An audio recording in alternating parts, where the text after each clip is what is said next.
Apa bedanya dry food kucing Mr. Vet G1 dan Mr. Vet T2? Oke, jadi ini ada dua dry food yang pernah gue review dan dua-duanya ini gue rekomendasiin ya. Tergantung kondisi kucingnya, tergantung kita pengen ngasih apa nih ke kucing kita. Perbedaan yang paling mencolok dari kedua dry food ini adalah yang satu grain free, yang satu masih grain. Oke, kita bahas satu-satu ya. Kita mulai dari yang G1 dulu. Ini grain free, proteinnya 32%, fatnya 15%. Jadi fatnya itu moderate fat lah, nggak tinggi, nggak rendah. Fat 15-16% itu cocok untuk semua kondisi kucing. Entah yang udah gemuk, yang belum gemuk, yang bulunya udah bagus, atau yang bulunya belum bagus ya. Ini grain free. Untuk kucing yang pakai dry food grain free memang lebih bagus untuk pencernaannya. Karena grain itu kadang suka bikin inflamasi di pencernaan kucing. Mr. Vet grain free ini dia juga tinggi fiber. Dan fibernya itu dari soluble fiber. Nah bisa lihat di bungkus belakangnya, ini dia mengandung pumpkin. Dan fibernya itu sampai 5%. Untuk kucing yang pakai dry food grain free kadang-kadang pupnya tuh suka lembek ya, dan untuk mencegah kucing pupnya lembek saat pakai dry food grain free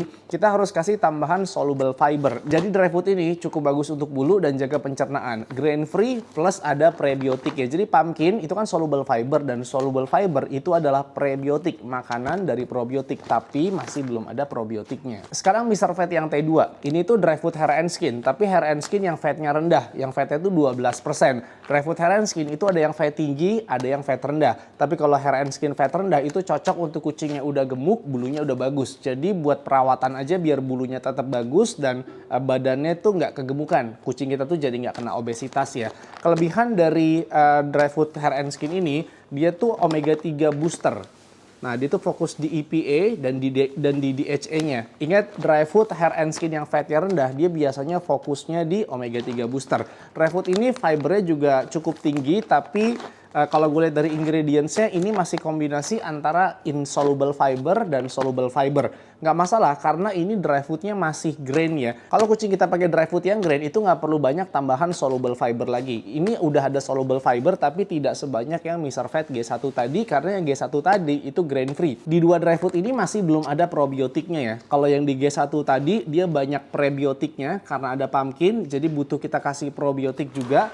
Nah, yang satu ini masih grain. Grain itu kan kadang suka bikin inflamasi di pencernaan kucing yang pencernaannya belum dirawat ya. Makanya penting juga dikasih probiotik. Ini gue ada satu rekomendasi probiotik dari Podners ya. Produk ini adalah produk terbaru AGG Saputra dan Podners. Dia ada 3 strain probiotik, bisa dipakai untuk kucing yang sehat, bisa dipakai untuk kucing yang lagi mencret juga. Kalau untuk kucing sehat cukup seminggu 2 kali, kalau untuk kucing yang lagi mencret pakainya setiap hari. Untuk semua produk ini bisa langsung check out di keranjang yang ada di bawah aja.